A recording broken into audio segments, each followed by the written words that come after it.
তাই তার পূজায় হয়ে একটি সেই বুড়ি ঝুড়ি থেকে দিয়ে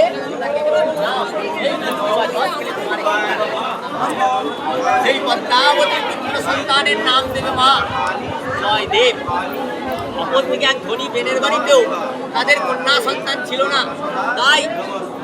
সেই কন্যা সন্তান না থাকার জন্য মা মঙ্গলদেবকে হাতে লাঠি বুড়ির বেশ ধরে কি করলেন, মা মঙ্গলদেবী তার কাবু